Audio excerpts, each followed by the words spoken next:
أعوذ بالله من الشيطان الرجيم. بسم الله الرحمن الرحيم. حميم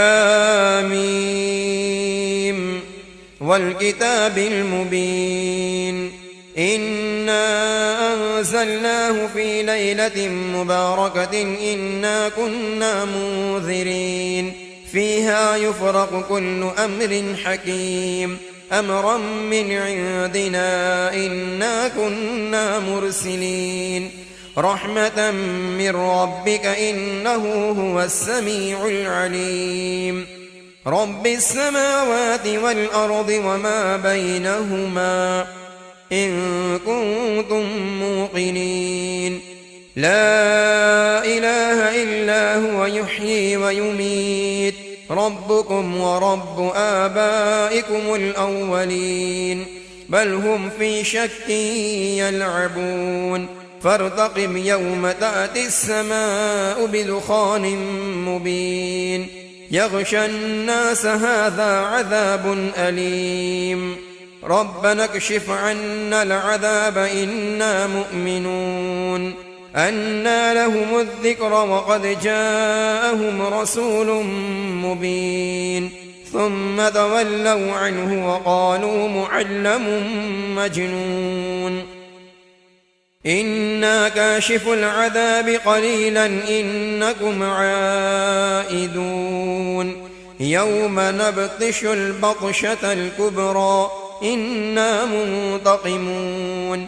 ولقد فتنا قبلهم قوم فرعون وجاءهم رسول كريم أن أدوا إلي عباد الله إني لكم رسول أمين وأن لا تعلوا على الله إني آتيكم بسلطان مبين وإني عذت بربي وربكم أن ترجمون وإن لم تؤمنوا لي فاعتزلون.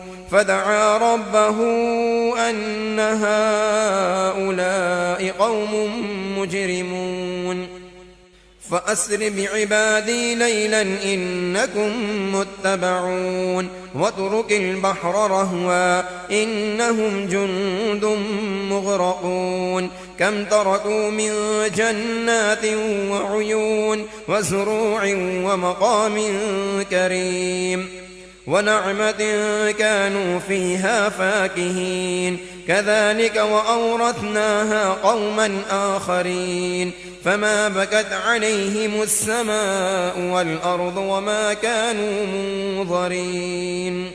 ولقد نجينا بني إسرائيل من العذاب المهين من فرعون إنه كان عاليا من المسرفين ولقد اخترناهم على علم على العالمين وآتيناهم من الآيات ما فيه بلاء مبين.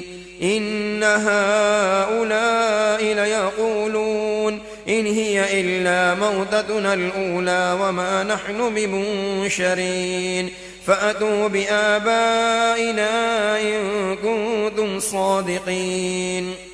أهم خير أم قوم تبع والذين من قبلهم أهلكناهم إنهم كانوا مجرمين. وما خلقنا السماوات والأرض وما بينهما لاعبين ما خلقناهما إلا بالحق ولكن أكثرهم لا يعلمون. إن يوم الفصل ميقاتهم أجمعين يوم لا يغني مولى عن مولى شيئا ولا هم ينصرون إلا من رحم الله إنه هو العزيز الرحيم.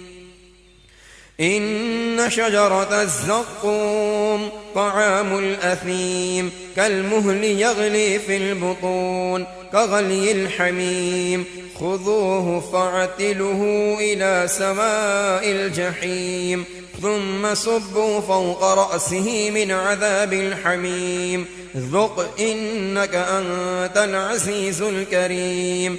إن هذا ما كنتم به تمترون إن المتقين في مقام أمين في جنات وعيون يلبسون من سندس وإستبرق متقابلين كذلك وزوجناهم بحور عين يدعون فيها بكل فاكهة آمنين لا يذوقون فيها الموت إلا الموتة الأولى ووقاهم عذاب الجحيم فضلا من ربك ذلك هو الفوز العظيم فإنما يسرناه بلسانك لعلهم يتذكرون فارتقب إنهم مرتقبون صدق الله العظيم.